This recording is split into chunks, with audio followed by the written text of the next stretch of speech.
What's up, y'all? Noah here. Welcome to the channel. Today is going to be a longer video because I'm going to pitch what I would do with Batman in James Gunn's DCU. I've done a bunch of fan castings for Batman, and I can't wait to see where we go next. And yeah, you guys know how much I love Superman at this point. If you haven't seen Superman, go see Superman. I actually pre-ordered it on digital, and it comes out August 26th. I've pre-ordered that. That's how much I love that movie. So, yeah. But I can't wait for Peacemaker Season 2, and Lanterns, and Supergirl, and Clayface. But you guys know how excited I am for a Bat family in James Gunn's DCU with this movie, right? So we're gonna start off with Brave and the Bold, and then we're gonna go. We're gonna do like an arc for Bruce that he can go through the 10-year plan from for James Gunn's. And keep in mind, guys, this is just my theory as a big Batman fan and a big superhero fan and stuff like that. So, um, yeah. So basically, um, what I would say is, um, I would say Batman has been active for 15 years by the time we see him in Brave and the Bold, right? Because that's Batman's first appearance, according to James Gunn, right?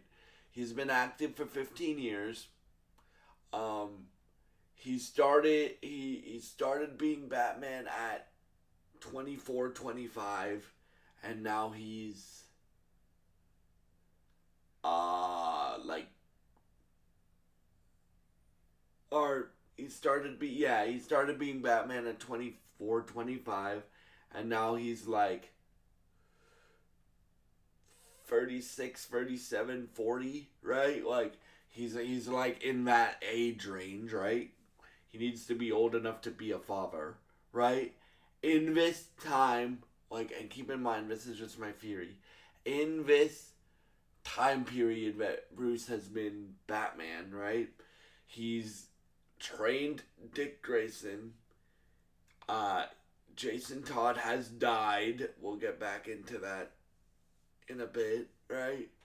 Um, I don't know if they're gonna do Tim Drake, but let's just say, um, if they do Tim Drake, he's training Tim Drake when Damian comes into the picture. But if they don't do Tim Drake, then he's so if they do Tim Drake, then it goes. He's trained Dick Grayson. Dick Grayson's already gone off to become Nightwing, right?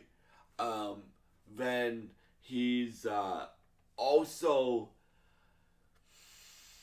he has um he's trained Jason Todd for say 2 years, but Jason Todd died at the hands of a Joker, right? And then Tim Drake has came into being Robin like a year before Damian comes into the picture, right? So Tim is kind of new at this still.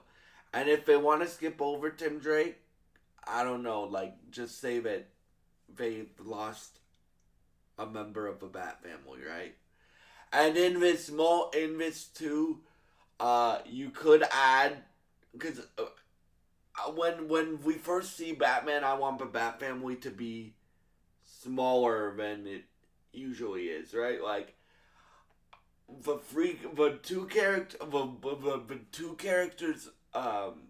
two characters that I would want to see in Brave and the Bold, and the one character that I would want to see the Bat family members. So you got Bruce and Damian are confirmed for Brave and the Bold, right? You got that. You got and I want to see Nightwing. I want to see I want to see Dick Grayson in the film, and then the second member, if there so that would so Bruce, Damian, Dick, and then Barbara either as Oracle or as Batgirl, depending on if the Killing Joke has happened or not. And then I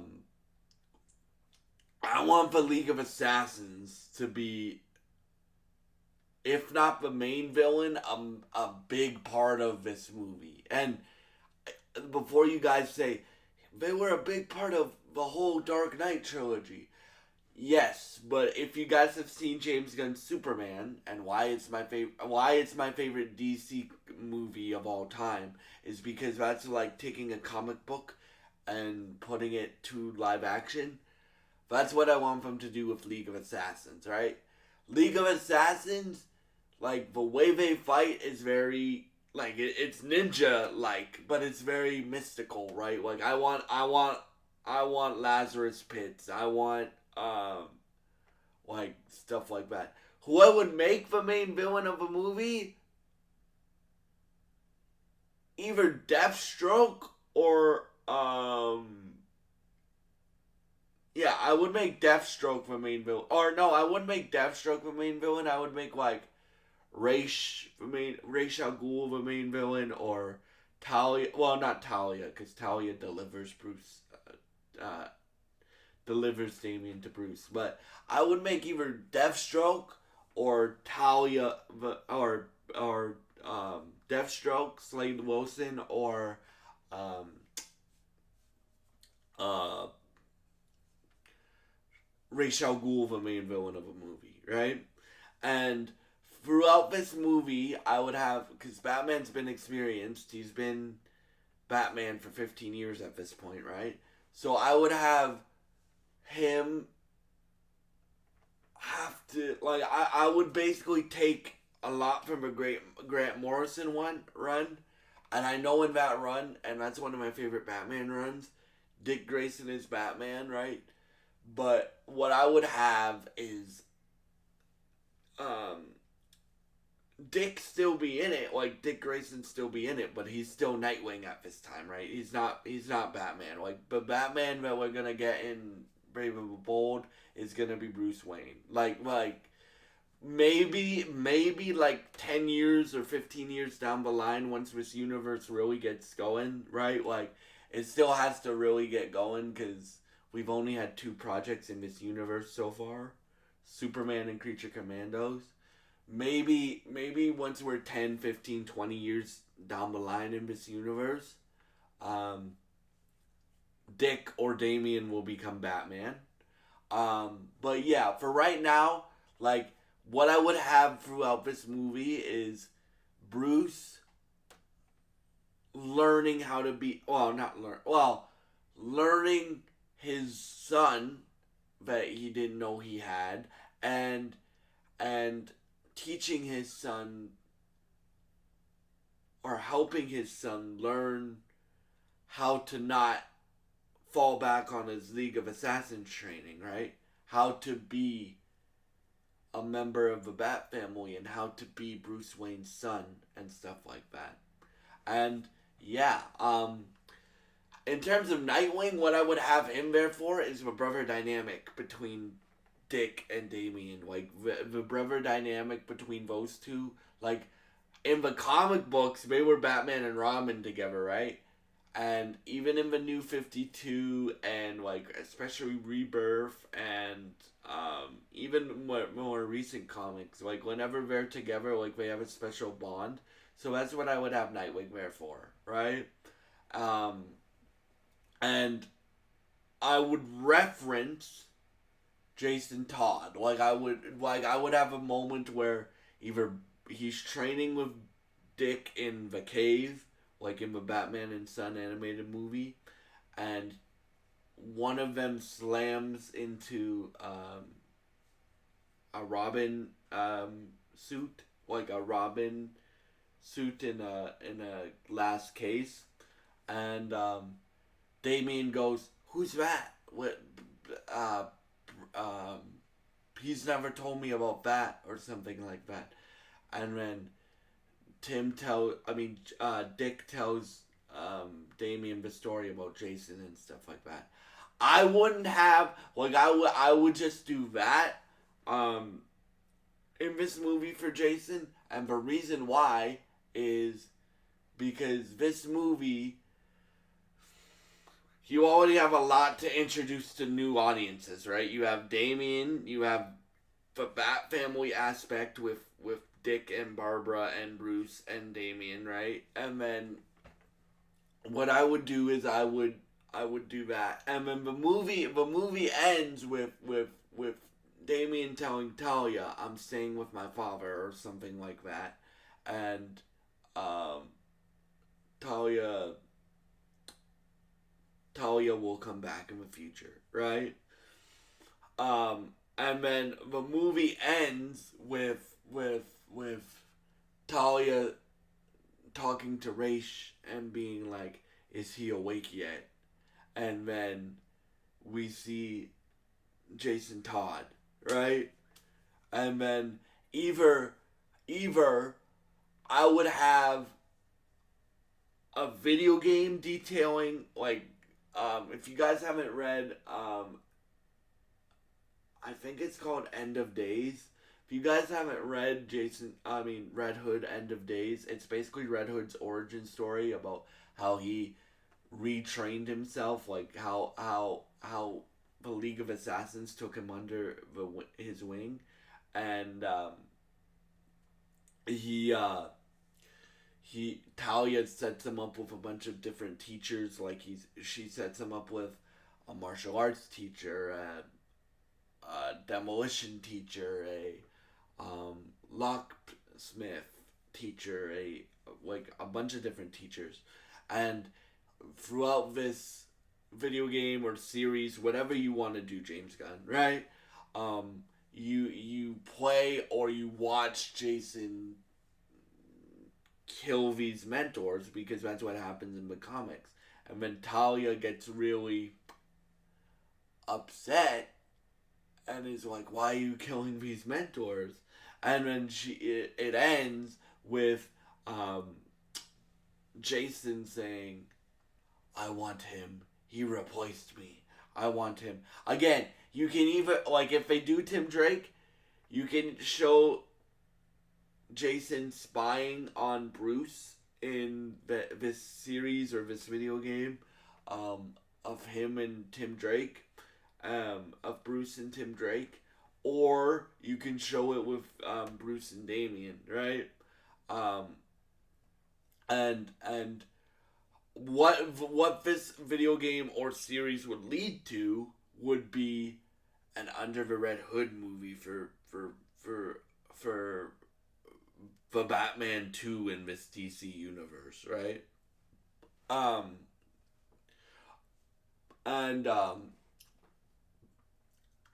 what would happen in this movie is you would basically have um Jason making himself known to Bruce, right? Like um killing a bunch of criminals, and he kidnaps the Joker, and then you guys know the comic book storyline, right? I'm not a writer. And then you would have the epic Bruce Wayne versus Red Hood fight, but you would also have like characters like Nightwing and Damien and Barbara help out. And when Bruce is fighting this guy one on one, he doesn't know who this guy is until he takes off his mask and you see he's Red Hood. And then Red Hood makes him choose between the Joker, saving the Joker, or blowing up a building or something. And he chooses the Joker. Um, and and then the movie ends with Jason will return. I mean, Red Hood will return in the future, right? And then what I would do with Red Hood is I would do Red Hood and the Outlaws, um, and with either Arsenal and I forget the other guy he teams up with. Well, it's Arsenal and Starfire in the comics, but I don't think since we're already doing a Teen Titans movie, which we'll talk about in a minute, I don't think Starfire is gonna be a part of that team. So you could have like Arsenal and um, Huntress or something like that, right? And then he leads that team, and then Bruce and Jason will eventually meet in the future and make like they don't agree with the way each other um, fights crime, but they learn to accept each other, and they learn like Bruce gives him a rule, like, as long as you don't kill people in Gotham, in my city, I won't go after you, right? And or something like that. And yeah, so um, that's my pitch for a Red Hood movie. And then for the Teen Titans stuff, I would have either if they do Tim Drake, I would have, if it's Teen Titans, because I don't know if it's Titans, the movie that the DCU is working on, Titans, or if it's Teen Titans. If it's Teen Titans, I would have Tim lead it, if they do Tim. And if it's Titans, I would have Dick Grayson lead it. And depending on how old Dick Grayson is, he can lead both teams, right? Um, but yeah, like, those are my ideas for a Batman saga in James Gunn's DCU. What did you guys think of my ideas? Do you guys have any ideas? Leave your thoughts in the comments below. Thank you so much for watching, and goodbye.